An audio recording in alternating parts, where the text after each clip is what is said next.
الله أكبر لا إله إلا الله.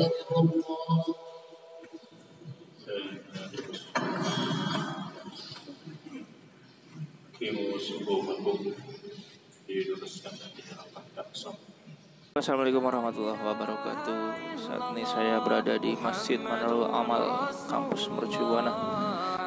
Saya menghadiri rapat anggota tahunan dari BMT Astana Berkah Sentosa. Insyaallah kita setelah ini sekaligus akan bertemu dengan seorang yang inspiratif, seorang marbot masjid yang saat ini sudah menjadi doktor S3. Siapa dia? Nanti kita akan bersama-sama bertemu dengan beliau. Assalamualaikum warahmatullahi wabarakatuh. Waalaikumsalam warahmatullahi wabarakatuh. Alhamdulillahirabbil alamin. Allahumma sholli ala sayyidina Muhammad wa ala ali sayyidina Muhammad. Sahabat komunitas pengusaha muslim Mercubuana, alhamdulillah saat ini kita berada di tempat yang mulia, tempat tercinta, kebanggaan kampus Mercubuana, yaitu Masjid Manarul Amal Universitas Mercubuana. Di samping saya bersama seorang imam tetap dari Masjid Manarul Amal kampus Mercubuana. Kita akan ngobrol bareng dengan beliau. Dengar-dengar nih, beliau nih baru saja lulus doktor, Masya Allah. Jadi imam masjid, marbot, tapi jadi doktor, Masya Allah. Ini langka sekali. Kita sapa dulu terlebih dahulu pada beliau. Assalamualaikum warahmatullahi wabarakatuh. Waalaikumsalam warahmatullahi wabarakatuh. Sehat, Ustaz? Alhamdulillah, Bang Hari sehat. Alhamdulillah. Ya, beliau ini dikenal dengan Ustadz Abdul Rahman Sadro, ya, putra daerah Betawi Meruya, kurang lebih seperti itu ya, Ustaz, ya. Insya Allah kita akan sama-sama dengarkan cerita tentang beliau. Ini pertama kali antum menapak di sini. Itu dengar-dengar ceritanya menarik gitu, Ustaz. Baik. Makasih Bang Hari. Assalamualaikum warahmatullahi wabarakatuh. Waalaikumsalam warahmatullahi wabarakatuh. Alhamdulillah, Allahumma sholli ala sayyidina Muhammad wa ala sayyidina Muhammad. Terima kasih Bang Hari sudah berkenan bersilaturahim. Setelah sekian lama Bang Hari nggak jumpa juga nih di Masjid Amal. Jadi perjalanan saya sampai di Masjid Amal ini perjalanan yang saya rasakan memang cukup panjang Bang Hari. Proses ini, perjalanan ini sampai saya di Masjid Amal itu sangat panjang. Tahun 2008, tepatnya sore hari, itu saya kedatangan pengurus masjid terdahulu, namanya Mas Radiwan. Ba'dal asar, beliau datang ke rumah, mungkin informasinya saya juga bingung dapat dari mana, tapi tiba-tiba dia mengucap salam ke rumah saya, ke rumah orang tua saat itu ya. Bisa bertemu dengan Ustaz Abdul Rahman, kata beliau. Sebentar, Mas Radiwan ini siapa? Mas Radiwan itu ternyata beliau itu adalah pengurus, salah satu staf kepengurusan masa kepengurusan Bapak Ustadz Haji Jajulis Suryadi. Dengar-dengar mahasiswa juga ya? Ya, mahasiswa. Dia dari mahasiswa. Iya. Jadi ya, mahasiswa yang berkarya di masjid, mahasiswa yang berkarya. Karena kemampuannya mungkin dalam manajemen masjid, beliau dilibatkan dalam kepengurusan TKM. Oke. Gitu. Jadi beliau sampai di rumah menanyakan, Pak Abdul Rahman ini benar dari pesantren, kata beliau. Iya, betul. Karena memang saya awal dari sanawiyah dulu di Sukabumi, pesantren Darussalam, kemudian Darul Ulum di Bogor, kemudian saya melanjut ke S1 waktu itu, pendidikan dalam jurusan bahasa sastra Arab di Fakultas Adab UIN Syarif Hidayatullah Jakarta. Jadi itu setelah antum selesai dari UIN. Iya, betul. Didatangi itu. Didatangi itu. Kaget saya nih, orang tahu dari mana sama saya. Nah, saya tanya, ada apa Mas Radiwan? Saya dapat amanat dari Ustadz Jajuli, ketua DKM saat itu, ya, untuk mencarikan seorang ustadz yang bisa mengabdi di Masjid Amal. Awalnya adalah memberikan konsep tentang manajemen TPA. Iya. Konsep bagian kurikulum TPA. Kemudian berlanjutlah kepada tentang imam masjid. Ternyata kebetulan DKM memerlukan seorang yang bisa menjadi imam masjid. Ya saya bismillah karena saya punya basic walaupun tidak banyak, karena terbatas kemampuan saya, keilmuan saya, akhirnya saya mengiyakan. Nah, berlanjutlah saya aktif. Jadi ada yang saya tangkap di sini sebuah keinginan dari ketua DKM saat itu Ustadz Jazuli menginginkan seorang imam yang asli daerah sini. Betul. Kurang lebih seperti karena itu. Memang menurut agama pelajaran kita itu idealnya memang ya asli tokoh setempat. Masya Allah. Ahlul Qaryah. Kurang lebih begitu. Jadi visioner ya. Iya. Masya Allah. Iya. Jadi setelah sampai di sini itu tahun? Nah itu tahun 2008 start 2008, saya. Nah 2008 saya start di sini. Saya mulai aktif dalam pengembangan TPA saat itu. Kemudian saya aktif dalam imam rawatib, terutama pada sholat-sholat yang jahar, sholat maghrib dan isya. Nah disitulah saya ba'dal asar saya datang sini. Sampai dengan sholat maghrib, sholat isya, kemudian saya pulang. Terus karena kebetulan rumah saya saat itu saya belum menikah, ya dekat, posisinya di belakang masjid ini, Jalan Haji Juhri itu, begitu Bang Hari. Jadi antum dekat dengan Masjid Manarul Amal. Antum nasabnya nih, silsilahnya asli sini ya? Ya, saya memang asli Betawi sini, kota daerah. Jadi saya ini ayah saya, atau saya menyebutnya babak ya. Betawi itu kan babak ya. Babak saya itu namanya Sadro. Babaknya babak itu namanya Haji Jahid. Haji Jahid punya babak orang tua namanya Haji Geni bin Haji Kleneng. Nah, itu orang-orang yang menurut saya ditokohkan lah di kampung kita ini, namanya Meruya Selatan. Dengan Haji Juhri. Nah itu masih ada garis tuh dari kakek tuh, lingkong. Gitu. Bahasa Betawinya kalau masih itu dia tinggal di Meruya, Meruya Joglo itu ya kalau orang Betawi bilang satu tangkleh itu. Ya satu keterkaitan hubungan nasab. Kalau ditemuin tuh Meruya, ya saudara Joglo, semua. Meruya Joglo. Iya, Meruya Joglo itu masih satu tangkleh lah ya. Ya siap. Oke, kita mau tanya tentang dunia keimaman. Iya, baik Bang Ustadz. Menurut Ustadz, imam yang seharusnya itu seperti apa sih? Apa memang kita merujuk pada imam Masjidil Haram kayak gitu ya? Seperti apa menurut antum? Begini, menurut saya imam itu kan pemimpin ya secara bahasanya.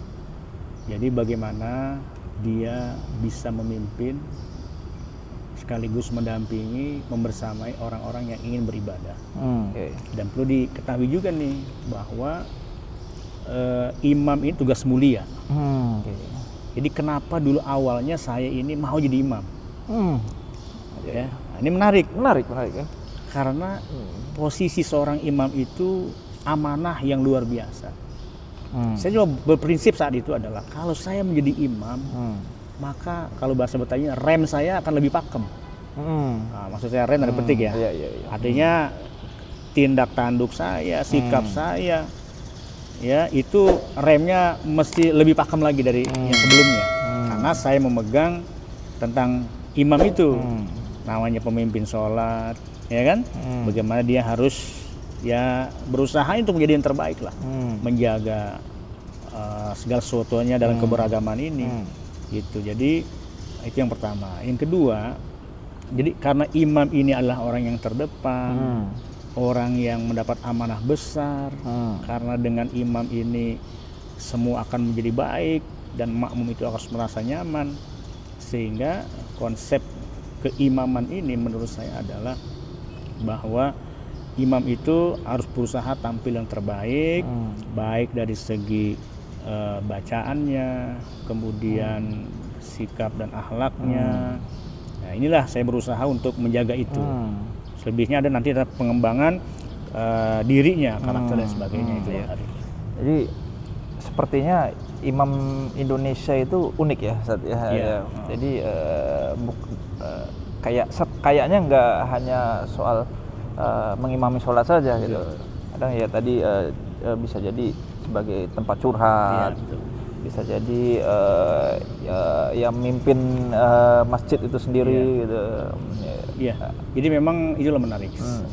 Kenapa seorang imam itu diperlukan punya kemampuan ilmu pengetahuan yang dianggap harus cukup lah dari basic keagamaan, ilmu keagamaannya. Karena bagaimanapun orang yang berdiri di depan itu, dia sebagai imam itu akan dipahami oleh masyarakat secara umum itu bahwa dia itu orang yang paham.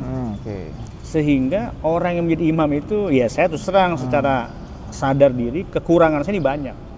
Tapi berupaya kemungkinan jamaah ingin bertanya itu saya harus peka, inisiatif dari mulai saya sholat sampai peribadatan lah, hal-hal peribadatan itu berusaha untuk bagaimana ketika nanti saya ditanya ini jawabnya apa. Nah, makanya sampai saat ini saya masih membekali diri saya dengan ikut taklim, ikut pengajian dengan guru-guru. Ya banyak guru-guru kami ini di mulai khususnya. Jadi intinya imam di Indonesia ini tugas tanggung jawabnya kompleks juga ya. Kompleks. Tadi ada yang menarik pertanyaan Mas Hari tadi. Oke. Termasuk soal curhat. Iya. Karena saya udah lama ya di 2008 sampai dengan saat ini 2023 dan cukup panjang itu usianya. Banyak karyawan-karyawan WMB, masyarakat yang curhat tentang persoalan spiritualitasnya, keluarganya, anaknya. Itu suka ngasih menghubungi saya sebelum itu, Pak Abdurrahman ada nggak waktu jam segini? Saya ingin konsultasi nih terkait dengan ya keluarga, bla bla dan sebagainya. Banyak sekali. Banyak sekali. Jadi strategis imam itu ya. Dan di Indonesia sebenarnya sudah ada sertifikasinya sih gitu, imam itu? Iya. Sebenarnya begini Mas Ari. Yang saya ketahui seorang imam, sebenarnya bukan seorang imam saya, khotib, penceramah, kemudian imam itu ada standarisasinya. Jadi di mana seorang imam ini dia dikatakan layak menjadi imam, ya kan? Baik secara keilmuan, kemudian suara, kemudian adab dan sebagainya itu. Tadi saya bilang kan dia seorang pemimpin, bagaimana dia harus dilihat cakap. Bahkan dari kaidah-kaidah tentang keimaman itu, kalau seandainya dia di antara banyak imam itu yang tua, kemudian ilmunya sama, bacaannya bagus, akhlaknya bagus. Bahkan saya beberapa lalu ikut pelatihan imam bersanad. Saya mengikuti pelatihan imam bersanad. Nah itu Al-Mukarram Ustaz Al-Fadil Kiai Haji Dr. Muhsin Salim. Beliau salah satu pemegang sanad ke-31 ya, tentang kemampuan beliau qiraatnya dan sebagainya. Itu udah pesan seorang imam itu ketika ada yang umurnya dianggap syekh, artinya senior, yang dituakan, kemudian dia bacanya bagus, fikihnya bagus, tinggalnya juga dekat dengan masjid. Kemudian apa yang mesti menjadi patokan dia layak jadi imam adalah ketampanannya. Oh gitu. Kenapa? Masya Allah. Karena seorang imam itu akan dilihat bagaimana seorang makmum itu akan nyaman kalau seandainya imamnya rapi, tampan. Bukan ujian ya? Tapi itu beliau mengatakan begitu. Gitu. Dia kan siapapun kalau parasnya tampan itu, ya, itu jamaah juga rasanya nyaman, garisi lah. Bersih gitu ya, maksudnya ya, begitu. Ya salam. Yes. Beliau ini termasuk bagi saya pribadi aset mercubuana ya. Jadi seorang imam marbot ya bahasanya, tapi juga akademisi, doktor gitu ya. Bisa cerita sampai dokternya gimana nih Ustaz? Iya. Jadi saya ini berprinsip pada satu pesan agama itu dalam Al-Quran surah Al-Mujadilah ayat 11. Dan saya berkeyakinan ayat itu yang seharusnya dipegang oleh orang-orang beriman. Apa kata Allah? Yarfa'illahu alladhina amanu minkum walladhina utul ilma darajat. Allah pasti mengangkat orang beriman dan orang-orang yang diberikan ilmu, artinya berpengetahuan. Nah, dengan dasar itulah saya meyakini kalau saya berpendidikan, kalau dulu saya di jurusan bahasa dan sastra Arab, kemudian S2 saya adalah manajemen pendidikan Islam, kemudian kebetulan S3 saya adalah jurusan pendidikan tafsir berbasis Al-Quran. Nah, S3 di mana? Nah, S2 itu dulu di Universitas Islam atau Tahiriyah. Nah, di Tebet itu juga waktu itu wasilahnya adalah petunjuk Ustaz Jazuli. Abdurrahman, ente ini kalau ingin hidup ya penuh dengan kebermaknaan, apalagi antum tinggal di masjid, berdekatan dengan kampus, dan kampus ini punya hubungan khusus dengan kampus masjid ini. Beliau mengatakan kalau kita tinggal di pabrik sepatu, saya ingat pesan beliau tuh, masa iya sebagai karyawannya nggak pakai sepatu merek pabrik itu. Nah, antum juga sama kata beliau. Antum tinggal di kampus, di masjid dengan ibadah yang mudah, fasilitasnya nyaman kata beliau itu. Masa iya antum nggak ingin meningkatkan potensi kemampuan keilmuannya? Apa maksudnya Ustaz? Ya ambil S2. Antum setiap kali bisa mengajar di Mercu Buana. Nah, tahun 2013 saya ambil S2, kemudian selesai, kemudian saya ada peluang untuk mengajar di Universitas Mercu Buana. Matkul apa itu? Mata kuliah pendidikan agama Islam atau mata kuliah agama Islam, MKCU ya. Mata kuliah khusus di Universitas Mercu Buana. Begitu Mas Hari. Kemudian saya melanjutkan lagi sampai lama tuh sekitar 2016 juga saya sudah mengajar di Mercu Buana. Kemudian saya di sini di Mercu Buana ada pergantian kepemimpinan, yaitu dari kepemimpinannya Ustaz Jazuli MSI menuju kepemimpinannya Bapak Ustadz Dr. Haji Ahmad Jamil. Masjid tuh.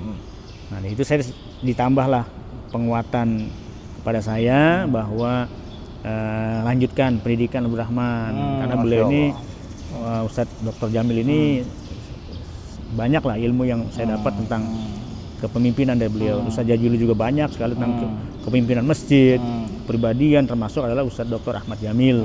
Beliau itu sangat menginspirasi saya bagaimana bahwa pendidikan itu penting, apalagi kita tinggal di dunia kampus. Sehingga saya berupaya untuk meningkatkan pendidikan saya, naik lebih tingkat lagi ke program doktoral.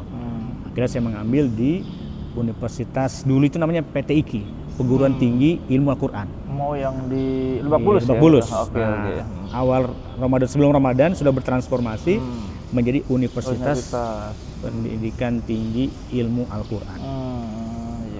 Gitu. Luar biasa. Jadi saya berupaya, itu tadi keyakinan saya dengan firman Allah tadi itu, masa iya orang yang berilmu, beragama, tidak diangkat derajatnya oleh Allah Subhanahu wa Ta'ala. Begitu Mas Hadi. Ustadz udah mencapai termasuk akademis yang tinggi gitu ya, doktor gitu ya. Ada kepikiran mau merambah ke karir lain atau emang masih mau di sini aja jadi marbot? Ya, itu pertanyaan menarik ya. Karena begini Mas Arya, antara masjid dan dunia kampus itu, itu hal yang seharusnya tidak boleh terpisahkan.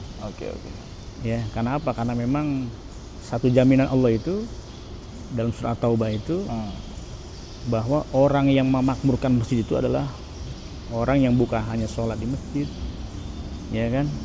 Bukan hanya orang yang berzakat di situ, tapi dia menjadikan dirinya itu takut kepada Allah Subhanahu wa Ta'ala. Nah, itu yang paling penting. Artinya, pertama, kenapa saya ini merasa masjid ini menjadi zona nyaman buat saya. Tadi saya pikir di pertengahan tadi di awal, saya ibadah gampang. Saya mau sholat duha gampang. Saya mau sholat 5 waktu gampang. Ini yang menurut saya kesempatan yang tidak bisa dimiliki oleh kebanyakan orang gitu loh. Ya kan? Nah, jadi saya itu ya satu ya. Yang kedua tadi rem saya ini kayaknya pakem gitu loh. Nah, kelebihan yang berikutnya adalah dunia kampus. Karena memang saya selain aktif di Mercu Buana ngajar, saya sejak 5 tahun lalu itu 2018 masuk 2019 itu saya sudah mengajar di universitas terbuka UT itu ya. Di kampus lain juga ya? Jadi memang karena kita online, jadi saya juga terbantu untuk berupaya mengembangkan potensi akademik saya gitu. Jadi kalau tadi terkait pertanyaannya setelah dokter selesai mau di masjid atau mau di kampus? Ya kita orang yang normal ya. Dunia kita dapat, akhirat makin terjaga gitu. Masya Allah. Nah, itu kan Nabi bilang, ihfazillah yahfazka. Kalau kamu jaga Allah, Allah jaga kamu. Itu yang pemahaman sederhana tapi tajam itu. Gitu, Bang Hari. Oke. Oke, closing statement Ustaz. Antum di Mercu Buana sebagai imam masjid, sebagai akademisi, dosen juga, harapannya apa nih terhadap kampus Mercu Buana, khususnya mahasiswa nih, generasi muda gitu ya? Baik, saudara sekalian,